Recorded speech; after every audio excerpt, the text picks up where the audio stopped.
সবার মাঝে BJP BJP BJP আমরা সবাই বিজেপি বিজেপি বিজেপি জিতছে তারা বিজেপি।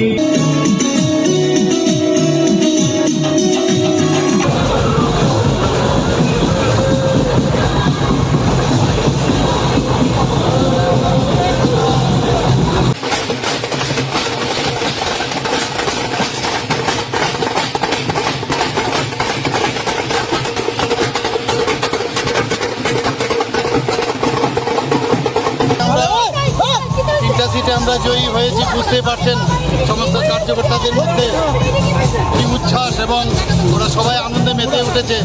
স্বাভাবিক সেটা, চারটাতে আমরা জিততাম। আপনারা জানেন যে কিভাবে সিপিএমের সাথে কংগ্রেসের মিতালি হয়েছে, যে কারণে আমরা একটা সিটে আমরা হেরেছি। অন্য সিটে অনেক চেষ্টা শান্তি করে ওরা পার পায়নি, কাজে আমরা সবাই আনন্দিত এবং তার জন্যে আজকের এই জয় উল্লাস। আমাদের বাকি চারজন যারা ক্যান্ডিডেট ছিলেন, তিনজন জিতেছেন এবং আরেকজন যে ক্যান্ডিডেট প্রতিদ্বন্দ্বিতা করেছেন, আমরা চারজনে আজকে এই মহামিছিল যে বেরোবে সেই মহামিছিলে আমরা অংশগ্রহণ করি। আমার ত্রিপুরাবাসীর ঘরে ঘরে খুশি এলো রে, আবার নির্বাচনে পদ্ম ফুল জয়ী হলো রে। ত্রিপুরাবাসীর ঘরে ঘরে খুশি এলো রে, আর নির্বাচনে পদ্ম ফুল জয়ী হলো রে।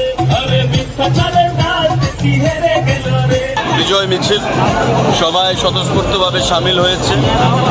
চারখানা আসনের মধ্যে আমরা তিনখানাতে জয়ী হয়েছি এবং ঐতিহাসিক মার্জিনে, এবং একখানা আসন আমরা জয়ী হতে পারিনি কারণ কমিউনিস্ট ভোট কংগ্রেসের দিকে তারা প্রদান করেছে যাতে আমাদেরকে হারানো যায়। তো এটা পরিষ্কার, আমরা যেটা বলছিলাম যে কংগ্রেস কমিউনিস্টের মিতালি, সেটাই এই ভোটের ফলাফলে 6 আগরতলায় প্রমাণিত হয়েছে।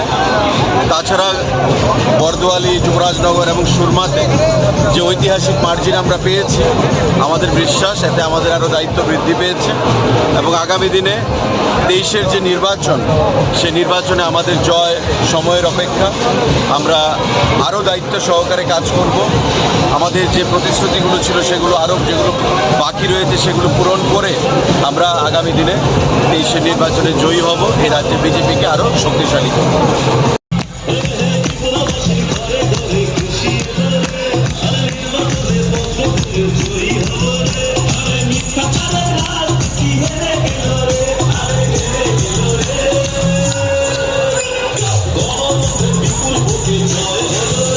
বিশেষ করে যারা সিপিএম বন্ধুরা, যারা আজকে তারা সিপিএমকে ভোট দিয়েছেন, তাদের কাছে আপিল রাখবো, আপনাদের নেতৃত্বরা কংগ্রেস নেতৃত্বের সাথে মিলে সেই মিতালি বন্ধুটাকে রেখেছে। তো আপনাদের যারা এখনও যারা সিপিএমকে ভোট দিয়েছেন তাদের কাছে আপিল রাখবো যে আপনারা দলে দলে ভারতীয় জনতা পার্টিতে সামিল হয়ে যান এবং আপনাদেরকে নিয়ে আপনাদের নেতৃত্বরা যে ছেলেমেলাগুলা বা যে বিষয়টা খেললো, গেম একটা খেললো পলিটিক্সের মধ্যে, সেটা যেন না হয়। আপনারা ভারতীয় জনতা পার্টিতে সকলে সামিল হন এবং আপনাদেরকে নিয়ে সঙ্গে নিয়ে আমরা এই ত্রিপুরাকে সুন্দর ত্রিপুরা বানাতে চাই। সেটার জন্যই আজকে আমাদের বিজয় উৎসব আজকের দিনে।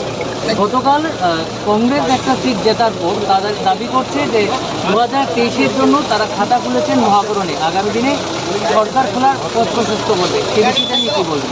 দেখুন, যেই দল 6 মাস পরে ইলেকশন, যুবরাজনগরের মতো যে 29 বছর পর সেটা সিপিএম থেকে ছিনিয়ে ভারতীয় জনতা পার্টিতে দখলে আনা হলো, সেই বিষয়টা নিয়ে আপনাদের কোনো কোশ্চেন নেই, জিজ্ঞাসা নেই।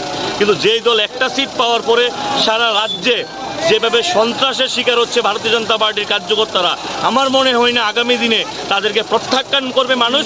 এবং এই মানুষ, এই রাজ্যের মানুষ বুঝে গেছে এবং প্রমাণিত যে সিপিএম কংগ্রেসের যে মিতালি বন্ধু, সেটা গতকালকে রেজাল্টে প্রমাণিত হয়েছে।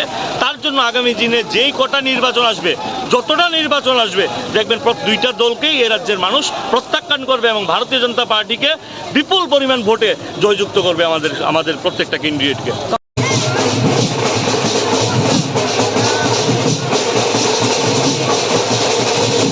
জানেন যে রাজ্যের যে চারটি বিধানসভা কেন্দ্রে যে উপনির্বাচন সংগঠিত হয়েছিল 23শে জুন, গতকাল তার পরিণাম সকল আমরা দেখেছি এবং 4টা আসনের মধ্যে 3টে আসনে ভারতীয় জনতা পার্টির যারা প্রার্থী, স্বয়ং টাউনবর্দালি কেন্দ্র থেকে আমাদের রাজ্যের মুখ্যমন্ত্রী উনি প্রতিদ্বন্দ্বিতা করেছিলেন।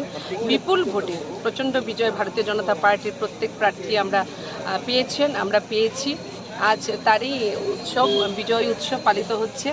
আর এই জেলার কোনায় কোনায় থেকে কার্যকর্তারা আসছেন এবং আজকের এই র্যালি আরেকটা বিশেষত্ব হলো যারা প্রার্থী তিনজনই এই উপস্থিত থাকবেন এবং আমরা ভীষণভাবে আপ্লুত, আনন্দিত। এটা খুব স্বাভাবিক, এটা অবাক হওয়ার বিষয় না, এটা প্রত্যাশিত ছিল যে এই জয় আমরা পাবো।